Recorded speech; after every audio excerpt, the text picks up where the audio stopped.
Mesdames et messieurs, bonjour. Nous sommes aujourd'hui pour une émission qui portera sur les enfants migrants, les enfants de la rue qui n'ont pas de chez soi. Avec une première question, en quoi consistent les engagements de la République de Djibouti concernant l'assistance directe aux enfants en situation de rue? Quel est le dispositif légal national et international dont la République de Djibouti est signataire?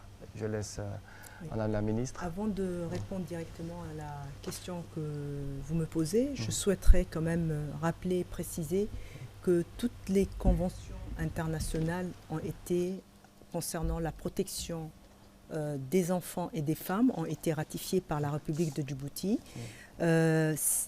Conventions internationales. Ces conventions internationaux ont été renforcées par des textes de loi nationaux. Si je peux en citer une, la toute dernière, la loi 40, qui en fait permet aux populations vulnérables, et en particulier les femmes et les enfants, de pouvoir entrer librement en République de Djibouti et de pouvoir être protégés pendant leur séjour sur le territoire djiboutien. Très bien. Madame Lanini, sur la même question, qu'est-ce que vous pouvez nous en dire? Peut-être pour rajouter à ce que Madame la ministre disait, je souhaiterais peut-être renforcer l'importance que Djibouti a pris sur ses engagements internationaux. Vous savez, la question de la migration et les conventions internationales relatives à la migration sont encore assez floues et on parle d'un pacte bien sûr mondial sur la migration, mais il n'y a pas une convention qui légifère la question de la migration pour tous les pays.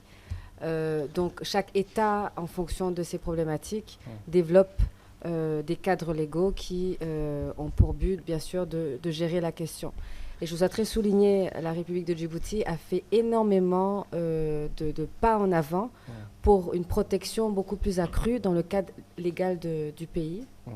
Je souhaiterais notamment préciser qu'en janvier de cette année, le Parlement, l'Assemblée nationale a passé une nouvelle loi revue de la loi 201 sur l'entrée et la sortie des étrangers, qui est maintenant la loi numéro 40.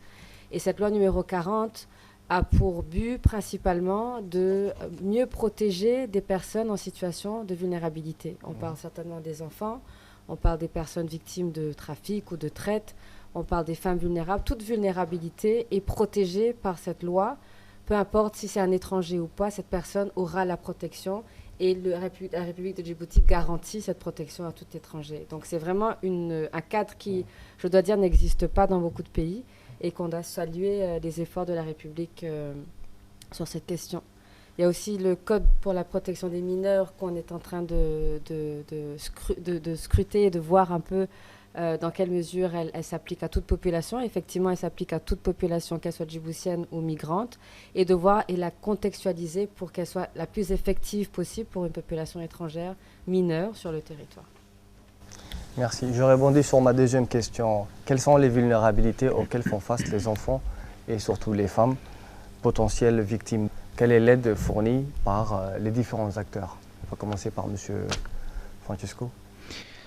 Bien, en tant que directeur de Caritas, j'aimerais rappeler aussi que Caritas est présente sur le territoire de la République de Djibouti depuis 1952. Donc on a une assez grande expertise sur certaines vulnérabilités, et au sujet des enfants des rues, ça fait plus d'une quinzaine d'années qu'on a ce projet-là. Les vulnérabilités, elles sont multiples. Quand on a 9 ans, 10 ans, on ne choisit pas vraiment de vivre dans la rue. Et quand on est motivé par de fausses illusions et qu'on se retrouve dans une vie où personne ne va vous dire ce qui est bon ou ce qui est mauvais, les vulnérabilités sont grandes. Alors, généralement, on parle de 3 vulnérabilités. Bien sûr, avant ça, il y a la pauvreté matérielle. Ces enfants-là sont non accompagnés, donc ils n'ont pas de maison, ils n'ont pas d'endroit où trouver une certaine protection, ils n'ont pas de famille non plus. Et puis, ils sont victimes aussi de certains fléaux qu'ils retrouvent dans la rue. Je pense à la drogue, je pense à la violence, à des comportements violents, et puis à la prostitution. Madame Asna pourra en parler mieux que moi. Donc c'est non seulement une pauvreté matérielle, mais c'est une pauvreté morale aussi. Est-ce que vous pouvez nous dire très exactement le profil de ces enfants de la rue, le profil psychologique? Bien, pour parler de profil de ces enfants-là, en ce qui concerne Caritas au moins, 80% sont éthiopiens. Et 10% à peu près sont Somalis aussi, mais la grande partie, ce sont des Éthiopiens majoritairement. Ils ont entre 6 et 18 ans. Il y a peu de filles. Parmi les migrants, il y a peu de filles au final. On a seulement 15%. Ils viennent à Caritas par le bouche à oreille. Ils savent que Caritas existe. Oui. Et nous, à Caritas, on essaie de leur fournir les services de base au quotidien, dans une ambiance fraternelle. Donc les services de base, ça va être l'hygiène, les vêtements, la nourriture, les soins médicaux, la scolarisation, comme disait Madame la Ministre, qui est accessible à tout enfant en République de Djibouti, y compris certains mineurs migrants qui restent pour une période plus longue à Djibouti. Mais aussi le soutien psychosocial, des visites sur le terrain pour retrouver la famille quand ils ont des familles, même éloignées, la lutte contre la drogue, la violence, et puis le but ultime de toutes nos activités, sur quoi on se concentre, sur chacun de nos gestes est concentré sur ça, c'est la réinsertion, la réintégration de l'enfant. Si c'est un enfant qui est né à Djibouti, ou on va dire assimilé djiboutien parce que ça fait une très longue période qu'il est là, on va plutôt s'orienter vers une réinsertion à Djibouti. En revanche, les migrants, et c'est la plus grande partie, sont destinés à être réinsérés dans leur pays d'origine. Donc ça fait partie de notre activité, c'est même l'activité principale. La réinsertion de ces enfants-là, on retrouve la famille, on n'est pas seul, on a plusieurs partenaires, surtout l'OIM qui nous soutient depuis de nombreuses années, et puis on va, sur 50 enfants par exemple, on va en récupérer seulement 15, ceux qui sont les plus motivés, qui sont les plus sérieux, et dont on sait que la réinsertion va réussir et qui resteront vraiment dans leur pays d'origine. D'accord. Sur la violence faite aux femmes, Madame Hasna. À l'Union nationale des femmes djiboutiennes, il y a une cellule d'écoute. Une cellule d'écoute qui a été créée en 2007 par notre président de la République et la Première Dame. Et cette cellule d'écoute accueille toute femme violentée, violence morale ou physique. Et ces femmes peuvent être des migrantes, des réfugiés ou des djiboutiennes. Toute personne qui a accès à ce service. Et ce service, c'est des femmes qui accueillent ces femmes, qui les orientent et qui les écoutent et qui les orientent vers des structures de santé si elles ont une violence physique, ou à la justice, ou à la police, à la gendarmerie. On a un texte, c'est-à-dire un protocole de référence qui a été mis en place. Ce protocole de référence réunit 5 ministères, c'est-à-dire le ministère de la Femme, l'Union nationale des femmes djiboutiennes, le ministère de la Santé, le ministère de la Justice, le ministère de l'Intérieur et le ministère de la Défense. Ce protocole est signé par tous les ministères pour que les femmes violentées aient accès à tous les services au sein des hôpitaux, mais aussi à la justice. On a une avocate qui est là, qui a été mise à la disposition de ces femmes, le suivi à la justice pour la poursuite judiciaire. Voilà, et au niveau de l'hôpital de Balbala, il y a un bureau aussi qui va être créé pour que ces femmes qui arrivent, c'est un projet pilote aussi, et qui aura une cellule d'écoute aussi à l'hôpital de Balbala, et qui va accueillir aussi des femmes et des enfants violentés, par exemple l'AMGF, les femmes, les violences, les viols. Les violences conjugales. Voilà, les violences conjugales. D'accord. Madame Lanini, est-ce que vous pouvez nous exposer les tendances migratoires régionales et plus précisément sur la migration des mineurs? Absolument. C'est un phénomène qui est assez divers sur le continent. On a au sein de l'Organisation internationale pour les migrations une méthodologie que nous avons mis en place depuis quelques années qui s'appelle le DTM. En anglais, ça s'appelle le Displacement Tracking Matrix. Le mouvement des populations. Et donc cette méthodologie, avec des énumérateurs qui sont sur des points très spécifiques, comptabilise le nombre de migrants qu'ils trouvent sur leur chemin et qu'ils comptabilisent hommes, femmes, les raisons pour lesquelles ils traversent. Alors ces chiffres qu'on a pu collecter depuis ces quelques années nous montrent des tendances assez intéressantes. On a souvent tendance aussi à croire que la plupart de cette migration du continent africain part vers l'Europe. Ces chiffres nous montrent qu'effectivement il y a une migration qui va vers l'Europe, mais il y a une migration aussi très importante à l'intérieur du continent même. La tendance qui est la plus importante, je dois dire, c'est cette tendance migratoire qui va à travers ce qu'on appelle cette route orientale, la route de l'Est, qui traverse Djibouti, qui traverse le Yémen vers les pays du Golfe. Et les chiffres qu'on a collectés, par exemple, l'année dernière, nous montrent que plus de 70% de cette tendance continentale va vers cette route de l'Est. Alors, la tendance est la même partout, c'est-à-dire qu'on voit beaucoup plus de jeunes hommes qui migrent à la recherche d'opportunités économiques, tout simplement. Peut-être couplées de raisons reliées avec les changements environnementaux, certainement qui sont dépendants de leur subsistance économique. Mais la plupart sont à la recherche d'opportunités économiques. Ces jeunes hommes, âgés souvent entre 18, 19 à 23, 25 ans. C'est des jeunes hommes qui ont une responsabilité familiale et qui sont à la recherche, bien sûr, comme je disais, d'un emploi. Parmi cette population, les tendances qu'on trouve aussi, c'est qu'à peu près 18 à 20% de cette population migrante sont des mineurs non accompagnés et la plupart des jeunes garçons. Ça rejoint un peu ce que Francesco nous disait, c'est que la plupart sont des jeunes garçons et qui, aussi des jeunes filles, mais beaucoup plus de jeunes garçons qui décident pareil. À un certain âge, peut-être que nous, le concept de majorité est différent, mais arrivé à 15-16 ans, c'est des enfants qui se croient matures ou dont les parents croient matures pour aller chercher un emploi. Parmi cette population également, la tendance nous montre que plus de 30 à 35% sont des femmes. Et des femmes qui migrent seules, ce qu'on appelle aussi cette féminisation de la migration de plus en plus, où on voit que des femmes bougent seules à la recherche d'un emploi, des travailleurs domestiques. On sait qu'il y a des opportunités d'emploi dans les pays du Golfe, donc ça se sait, et les femmes décident de bouger seules à la recherche d'un emploi. Monsieur Bernard, qu'est-ce que vous pouvez nous dire de l'étude qui a été faite sur les enfants de rue à Djibouti, dans laquelle l'Union européenne a financé, commanditée par le ministère de la Femme avec la participation de la DIZED et l'OIM? En quoi consistait de manière un peu générale cette étude? Je voudrais simplement souligner le fait qu'elle a été extrêmement importante en matière de, je dirais, d'éclairage d'un sujet qui souvent n'était pas évoqué.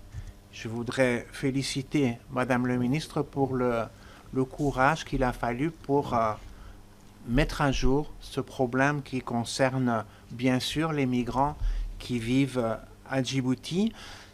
Techniquement, ce travail d'étude, qui a été un travail approfondi, a permis de donner les bases des actions correctrices. Ça a été la base de tout le travail de référencement de ces enfants qui sont en situation difficile dans les rues, et il a permis d'identifier quelles étaient les meilleures façons de répondre à leurs besoins. Je voudrais, pour résumer, dire que cette étude, quelque part, a été un point de départ qui a un petit peu mis les feux de la rampe sur ce problème délicat et qui, finalement, aura permis de trouver des solutions, comme on a pu évoquer Caritas, et je pense une action qu'on considère comme une success story, a été la construction de ces abris pour jeunes garçons et jeunes filles. Et je voudrais souligner que devant le succès de cette action, nous sommes prêts à continuer avec le ministère de la Femme et de la Famille, avec Caritas, pour continuer à répondre à ces besoins cruciaux. Et je voudrais enfin souligner que grâce à cette étude, quelque part, et à la réflexion qu'elle a suscitée, ça a permis la création, par exemple, de cette brigade de mineurs où l'État djiboutien apporte une réponse adaptée à un problème qu'il a décidé de prendre à bras-le-corps. Et c'est très important et nous sommes heureux d'avoir pu contribuer à ce processus. Madame la ministre, quelles sont les recommandations que l'on pourra retenir de cette étude, qui est une première, je crois? Les recommandations sont de 4 ordres, d'accord? La première, c'est de dire on est face à un problème important qui touche une catégorie de population très importante, qui sont les enfants. Donc, la première recommandation était de créer une plateforme de coordination et de collaboration entre les différentes institutions de l'État afin d'apporter une réponse efficace, adéquate à ces enfants qui se trouvent dans la rue. Ça, c'est la première recommandation. La seconde recommandation était de dire, nous sommes en face d'un fléau, d'un problème qui touche des enfants jeunes. On doit pouvoir les protéger parce que nous avons signé toutes les conventions, nous avons des textes, une multitude de textes qui disent qu'il faut protéger cette catégorie d'enfants. Donc, la deuxième recommandation était de faire en sorte à ce que ces enfants-là puissent avoir un abri temporaire, le temps de trouver les parents, les proches et de les ramener quand il est possible auprès de leurs parents. Ça, c'est la deuxième recommandation. La troisième recommandation était de dire, ces enfants, ils sont là, ils vivent sur le territoire de la République de Djibouti, il faut leur donner, leur offrir des prestations minimales, ne serait-ce. Qu'est-ce que j'entends par prestations minimales? C'est-à-dire les soins, en plus de l'abri, les soins et la scolarité pour que ces enfants-là puissent vivre normalement comme tout enfant. Et la quatrième recommandation, c'est que une fois, soit on se retrouve devant des enfants où on a pu les ramener chez leurs parents, auprès de leur famille, soit on est en face des enfants qui sont sur le territoire djiboutien, donc c'est la réinsertion. Soit c'est le retour volontaire chez les parents, soit c'est la réinsertion, et la réinsertion, c'est par de la formation professionnelle et que ces jeunes-là puissent vivre dignement sur le territoire de la République de Djibouti. Mais si vous me le permettez, il était très important. Et ça, il faut, comme disent les Français, il faut rendre à César ce qui lui appartient. Très bien. Ça, c'est quelque chose, cette étude et ce travail que nous sommes en train de décrire tous ici, sur ce plateau, n'aurait pas été possible s'il n'avait pas été commandité et demandé par le chef de l'État. Parce que pour lui, c'est inadmissible de voir des enfants dans la rue. La place d'un enfant, c'est toujours cette phrase qui dit, la place d'un enfant, ce n'est pas la rue. Donc, il a demandé au gouvernement de pouvoir faire une étude et de pouvoir savoir qui sont ces enfants. S'ils sont des Djiboutiens, il faut faire en sorte à ce qu'ils retrouvent leurs parents et qu'ils puissent vivre dignement. Si ce n'est pas des Djiboutiens, envisager le retour auprès de leurs parents. Si ce n'est pas possible pour des raisons diverses ou variées, parce que le pays est encore en conflit, faire en sorte de leur offrir les prestations que tout enfant dont pourrait en avoir besoin. Ça, c'est quelque chose de très important. Et je voudrais, il y a la vice-présidente de l'UNFD qui a parlé, elle a parlé de 5 ministères, d'un protocole d'accord. Nous avons un cadre, aujourd'hui, on va dire, institutionnel et juridique qui donne une place très importante dans le contexte de Djibouti à la femme et à l'enfant. Et je voudrais aussi profiter de cette émission pour dire, hier, au Conseil des ministres, le gouvernement de la République de Djibouti a adopté, on ne va pas dire promulgué, parce qu'il faut que ça passe par l'Assemblée, mais adopté une loi sur la protection des femmes et des enfants à l'égard des violences faites aux femmes. Une loi pour la protection et des enfants face aux violences. Ça, c'est quelque chose de très important. Merci. Monsieur Francesco, qu'est-ce que vous pouvez nous dire de cette étude qui a été faite? Moi, je rejoins ce qu'a dit Monsieur François. Déjà, cette étude en elle-même, elle a déclenché une dynamique. Comme je vous disais, ça fait 15 ans, nous, qu'on travaillait avec ces enfants-là, et on faisait ce qu'on pouvait, mais de notre côté, seulement du côté de la société civile, c'était insuffisant. Et cette étude a déclenché une vraie dynamique. C'était à une époque difficile à imaginer qu'on aurait pu travailler pour la protection des enfants avec à la fois le ministère de la Femme et de la Famille, cette nouvelle brigade de la police nationale, les Nations Unies, l'Union européenne. C'était pour nous un peu difficile à imaginer. Et aujourd'hui, on le fait. Donc, selon moi, cette étude, elle a non seulement permis une meilleure connaissance de ces enfants-là, parce qu'avant de les aider, il faut les connaître, mais elle a aussi permis à ces enfants de s'exprimer. Parce qu'elle s'est faite au contact direct de ces enfants. Je pense que c'est un des points les plus importants. Et je ne vais pas revenir sur les recommandations que Madame la Ministre a déjà évoquées, mais il y a déjà des actions qui ont été très concrètement réalisées. Ce n'est pas simplement des projets qui vont l'être l'an prochain. On a parlé de l'accueil de nuit, cet accueil de nuit temporaire qui permet à des enfants de trouver de la protection le temps qu'ils soient réinsérés chez eux, dans leur famille, dans leur pays. Et puis il y avait aussi la question de l'image de ces enfants.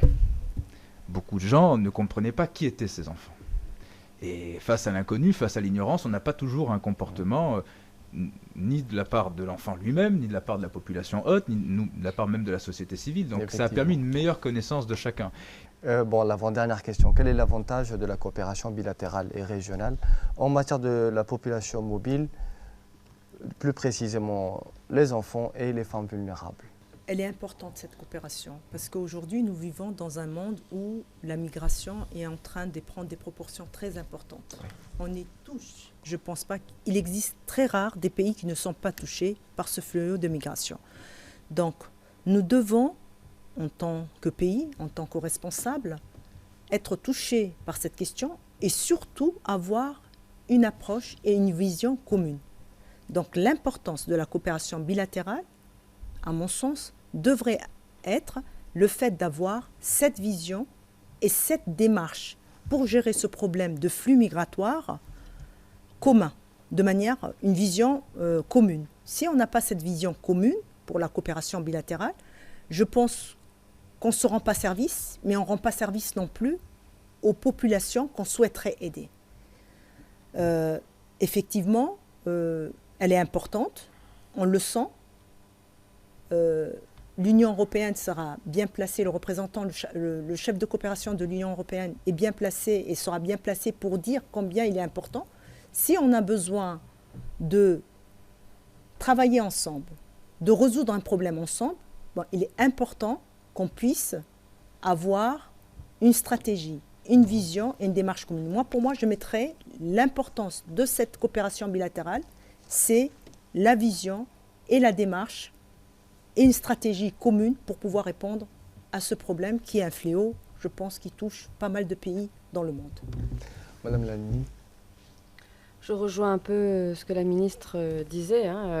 La migration est un aspect, il y a un aspect transversal, incontournable et transfrontalier.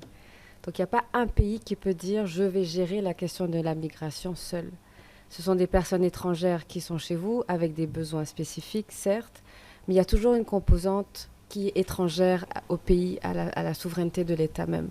Donc c'est incontournable. Il faut qu'il y ait des collaborations bilatérales, il faut qu'on parle de collaboration régionale.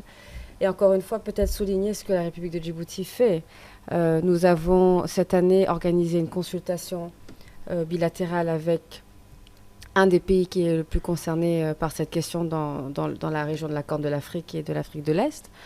Et ça a mené à des discussions très concrètes, très ouvertes sur la dynamique et des résultats, je pense, déjà assez rapides sur le retour de ces enfants, la protection de ces enfants.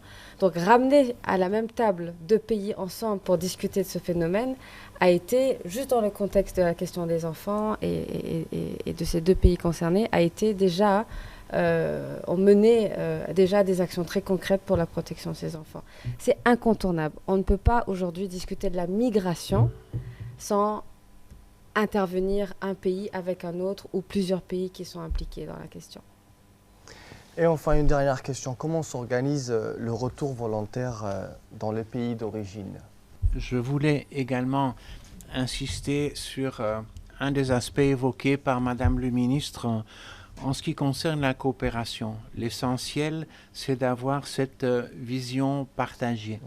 Et il faut le rappeler quand même, Djibouti a fait œuvre de pionnier depuis 2016, quand le président avait annoncé publiquement devant l'Assemblée générale des Nations Unies que le pays allait s'engager pour mettre en pratique le cadre d'action globale pour les réfugiés. Ce qu'a résumé Madame le ministre en disant « Tout migrant, tout réfugié aura à Djibouti le même accès aux services sociaux de base, à la santé, à l'éducation, à la protection, djiboutiens ou réfugiés. C'est l'expression très concrète de la solidarité affichée.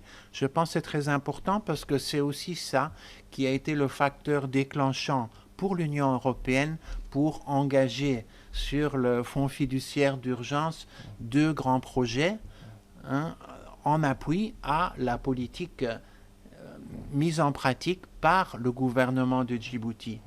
On totalise environ 23 millions d'euros, environ 4,5 milliards de francs Djibouti en 2 grands projets, dont celui qui finance les activités de l'OIM avec l'accent qui est mis sur la protection et un autre accent sur, je dirais, l'amélioration de la situation sur les grandes routes migratoires.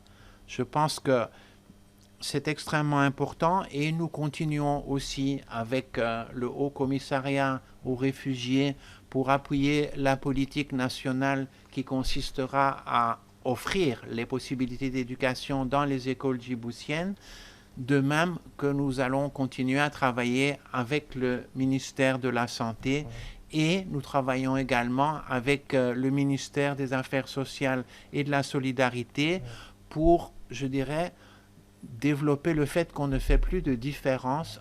Merci, M. Bernard. Madame Lanini, si vous voulez intervenir sur la question, comment s'organise ce départ volontaire? Vous mentionnez un terme très important, volontaire, Exactement. Le volontarisme. Et l'OIM est vraiment convaincu avec ses États membres que lorsqu'on facilite un retour volontaire d'une personne étrangère, d'un migrant, le succès de sa réintégration est beaucoup plus important. Donc nous encourageons vraiment les États membres, nos États membres, à encourager, avec l'appui de l'OIM ou d'autres partenaires, un retour où le migrant décide lui-même qu'il veut rentrer, qu'il veut se réinsérer chez lui et qu'il veut avoir un projet de vie chez lui. Donc c'est vraiment très important, la question du volontarisme. Alors comment se passe un retour volontaire? C'est vraiment dans chaque contexte, chaque pays, nous opérons en fonction du contexte de ce pays spécifique et en fonction de ces catégories de population migrante. Si je dois prendre un migrant mineur, le processus de retour volontaire est beaucoup plus complexe de par sa situation dans le pays, de par son âge. Et donc, si je peux donner l'exemple du travail qu'on fait avec Caritas pour le retour des enfants de la rue qui se présentent à Caritas et qui disent « je veux rentrer chez moi », il y a tout un processus qui s'enclenche. D'abord, déjà qu'on soit d'accord avec l'enfant qu'il veut vraiment rentrer. Par la suite, documenter cet enfant avec l'ambassade en question. Donc, s'il dit qu'il est d'origine X, nous contactons cette ambassade et cette ambassade se présente et nous documentons cet enfant, ce qui n'est pas toujours évident.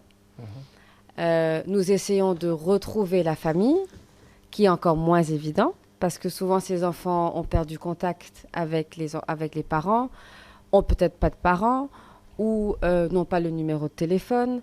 Ils savent d'où ils viennent, mais peut-être d'une ville ou d'un quartier, ils s'en rappellent, mais ils ne peuvent pas donner plus d'informations parce que ça fait 5-6 ans qu'ils sont là. Donc c'est très complexe le retracement familial et il faut qu'on passe par cette étape. Souvent les enfants ne comprennent pas, je leur dis tout le temps, c'est facile d'arriver à Djibouti, mais c'est plus difficile de repartir volontairement parce qu'il y a tout un processus de retour si on veut le faire dignement et vraiment avec toute la protection qu'il faut pour ces enfants. Une fois que le retracement familial est fait, il y a aussi, bien sûr, une évaluation qui est faite sur l'intérêt supérieur de cet enfant. Est-ce que le retour de cet enfant est dans son intérêt? Est-ce que les parents vont bien les recevoir? Est-ce que, je vous donne l'exemple du Ghana, lorsque j'étais un moment dans ma carrière au Ghana, le retour de ces enfants chez les parents n'était pas idéal parce que c'était les parents qui encourageaient le trafic ou la traite des enfants au sein d'exploitations commerciales, etc. Donc, ce n'était pas une solution de retour dans les enfants. Donc, on a trouvé un système de retour autre, temporaire, jusqu'à ce que les parents soient éduqués, soient formés, soient sensibilisés sur un retour et la protection de leurs enfants et la responsabilité même parentale. Et donc, une fois que l'enfant rentre chez lui, à ce moment-là, il y a tout un volet de réintégration. Et je dois souligner les efforts que l'Union européenne, et les efforts et l'investissement que l'Union européenne a mis sur le continent à travers l'initiative conjointe. Donc, c'est une initiative qui touche presque tous les pays, que ce soit de l'Afrique de l'Ouest, de l'Afrique du Nord, de l'Afrique de l'Est, de la Corne de l'Afrique et de l'Afrique australe, où il y a un investissement majeur qui a été mis pour encourager la réintégration durable, que ce soit de la réintégration individuelle, la réintégration collective ou communautaire. Donc vraiment, en fonction de chaque contexte, on voit si cet enfant a besoin juste d'une réintégration d'aller à l'école ou médicale, ou est-ce que c'est toute la communauté qui bénéficierait parce qu'il y a des problèmes plus structurels qu'on trouve dans cette communauté et qu'on appuierait finalement toute la communauté. C'est du cas par cas. Et comme je dis, il n'y a pas une solution, il n'y a pas une façon de faire du retour de la réintégration volontaire, mais c'est vraiment avec l'appui financier de l'Union européenne et l'appui de nos pays qui encouragent. Et je dois dire que Djibouti, pour terminer, Djibouti est un pays qui veut vraiment protéger ses migrants, veut vraiment prioriser le retour volontaire. Ils sont face à une population qui transite énormément le pays. On le sait, à peu près 300, 400, 500 par jour traversent le pays. Mais ils sont beaucoup plus à travailler avec des partenaires comme l'OIM, comme l'ONARS, à faciliter le retour volontaire de ces migrants, parce qu'on sait que c'est plus durable. Merci. Monsieur Francesco, avez-vous déjà rencontré des cas de retour volontaire? Alors, vous posez la question au bon moment, puisque demain matin, nous avons un groupe de 23 enfants, majoritairement âgés entre 10 et 14 ans, qui vont rentrer chez eux. Après, comme l'a expliqué Madame Lalini, qu'il y ait eu un retracement des familles, la construction d'un projet personnel avec l'enfant, et aussi un vrai volet sur la sensibilisation. Donc la sensibilisation de l'enfant, bien sûr, pour qu'il comprenne que c'est dans son intérêt de rentrer. Il le veut, certes, mais il faut qu'il le comprenne, qu'il l'imprime. Et je dirais aussi, pour voir un peu plus loin, une sensibilisation qui se passera aussi une fois que l'enfant sera rentré auprès de sa famille et auprès des autres enfants, à qui il va porter un témoignage de ce qu'il a vécu à Djibouti, ou en tout cas de ce qu'il a vécu dans son expérience de migration. Parce que ces enfants-là sont des témoins. Et il faut qu'ils arrivent à porter une parole qui est pertinente pour que les futurs candidats à la migration comprennent vraiment quelle est cette réalité et quel est leur intérêt de développer une vie chez eux ou de tenter l'expérience de la migration qui n'est pas toujours phénoménale. Donc voilà aussi ce volet sur la sensibilisation sur lequel je voulais insister. Avant de clore notre émission, est-ce que vous auriez des messages à faire passer, Madame Hasna? Quand on reçoit les enfants, on les oriente vers le ministère de la Femme qui a des assistants sociaux qui s'occupent de ces enfants et qui suit et qui les place ou bien dans un centre comme Caritas ou s'ils ont des parents qui cherchent les parents et qui essayent de faire. Je voulais remercier aussi le ministère de la Femme qui nous appuie. Vraiment, c'est avec l'étroite collaboration avec le ministère qu'on arrive à travailler et sans oublier les partenaires au développement qui nous appuient et les partenaires nationaux qui nous appuient. Et je voulais remercier toutes ces institutions pour tous les efforts qu'ils font pour qu'on puisse faire le travail qu'on fait, qu'on puisse réaliser vraiment et sauver des vies. Je voulais parler aussi aux parents qui ont des enfants de la rue. Les enfants de la rue, c'est vrai qu'il y a certains enfants qui viennent seuls, mais il y a certains enfants qui sont exploités par des parents, par des mamans, par des parents. Je voulais dire aux parents de s'occuper de ces enfants. Ces enfants ont besoin de ne plus être dans la rue et d'essayer s'ils viennent à l'UNFD ou bien au Caritas ou quelque part, nous sommes là à les écouter, à les orienter dans les camps des réfugiés, s'ils seront des réfugiés, et pour les migrants, contacter l'OIM pour qu'on puisse s'occuper de ces gens-là. Et j'aimerais bien parler à ses parents. C'est avec le cœur que je parle. Ça me fait mal au cœur de voir à chaque fois des petits-enfants vraiment exploités par leurs propres parents. Merci. Merci à vous, madame. Monsieur Bernard. Oui, je voudrais exprimer mes remerciements à tous les participants en tant que responsables de coopération, qu'est-ce que nous devons faire? Nous avons des fonds à disposition et nous devons transformer ces fonds en résultats utiles pour des enfants, dans le cas présent, utiles pour des jeunes migrants, des jeunes réfugiés et de la jeunesse djiboutienne. Ça n'est possible que avec un cadre légal, et merci au gouvernement et à Madame le ministre d'avoir créé ce cadre légal qui nous permet de les appuyer. Merci aussi à l'OIM comme partenaire technique international. Merci à Caritas qui a réussi à l'ombre de la cathédrale à réaliser des choses extrêmement importantes pour les enfants en situation difficile dans la rue. Et merci à Madame Hasna aussi, qui représente les partenaires nationaux engagés dans la solidarité nationale pour arriver à ces résultats que nous sommes heureux d'appuyer. Monsieur Francesco. Bien, je ne répéterai pas les remerciements auxquels pourtant je m'associe. On parle de migration. Bon, en quelque sorte, je suis migrant aussi. En tout cas, je suis au moins un étranger en République de Djibouti.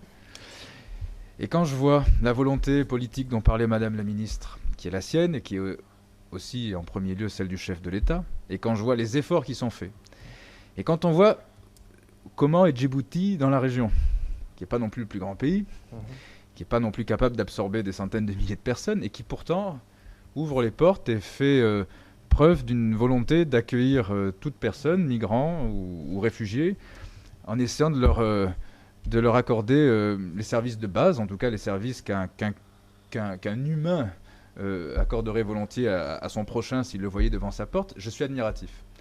Et je suis aussi admiratif de cette dynamique, je le répète encore, de collaboration, de coordination qui est en train de prendre de plus en plus forme et qui, je pense, est nécessaire. Merci à vous. Madame la ministre, si... Lanini, d'accord.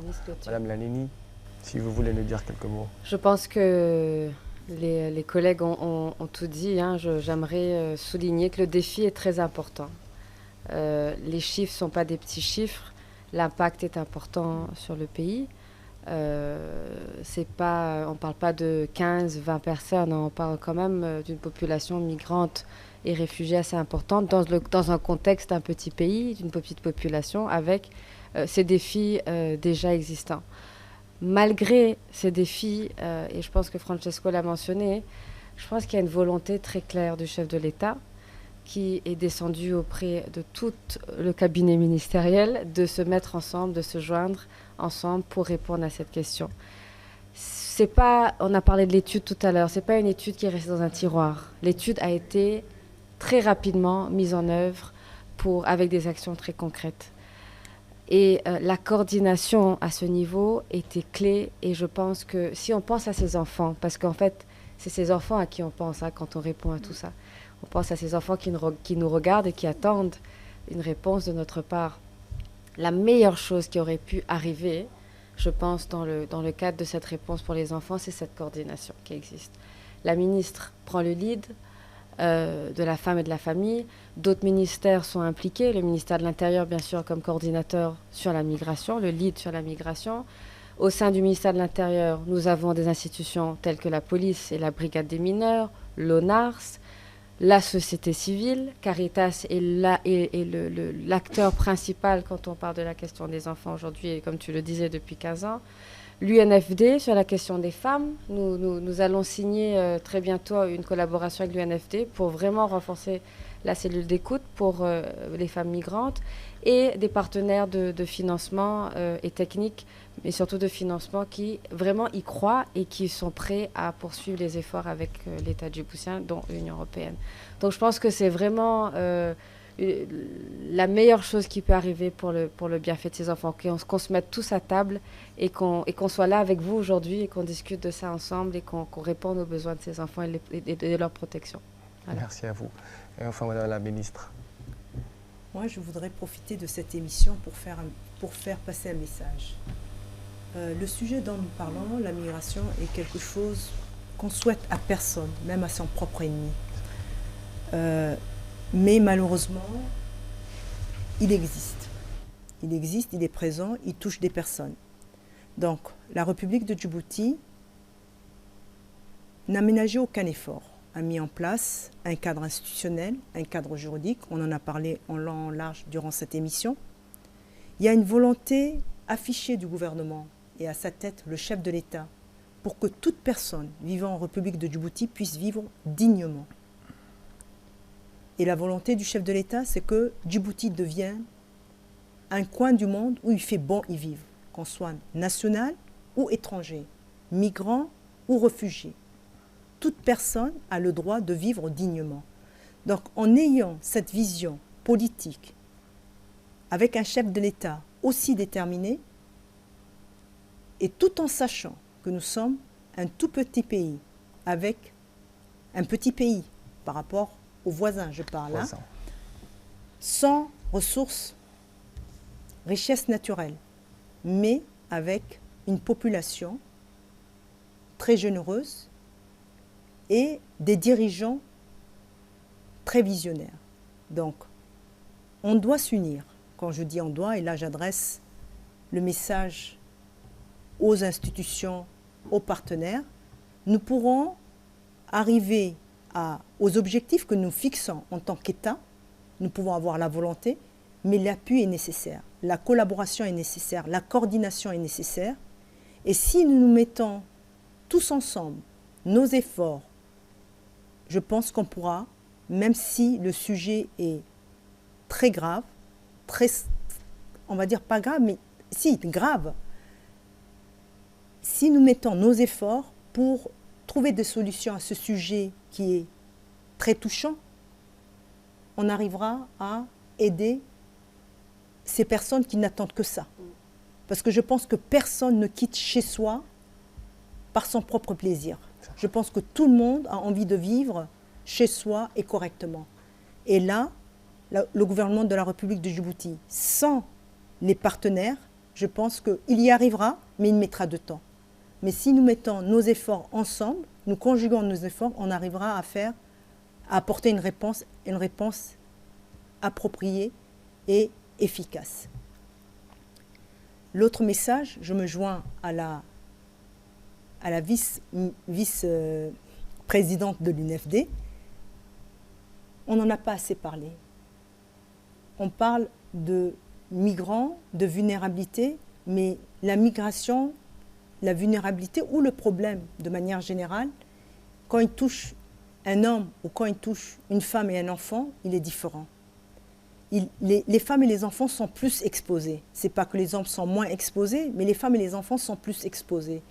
Et nous avons la chance dans ce pays d'avoir l'Union nationale des femmes djiboutiennes, à sa tête la première dame, qui, pour Djiboutiens ou étrangers, cette maison est ouverte, les conseils sont donnés, de l'aide est donnée, de l'écoute est donnée, de l'appui est donné, de l'accompagnement est donné et de l'encadrement. On n'en parle pas assez. Il suffit juste un jour peut-être qu'on se décide à faire un vrai documentaire sur tout le travail minutieux et généreux surtout que l'UNFD fait. Donc, je pense qu'on va essayer de faire de notre mieux, on y croit et on y arrivera. Merci et merci aux partenaires. Merci à vous, Madame la Ministre. Nous arrivons au terme de notre émission sur les enfants de la rue. J'espère que l'un et l'autre, on a été éclairés sur la question. Cette question a été transversale. Je tiens à remercier le public qui nous a suivis sur la RTD. Je tiens à remercier les partenaires de chaque côté et les gens qui nous ont suivis. Merci et bonsoir.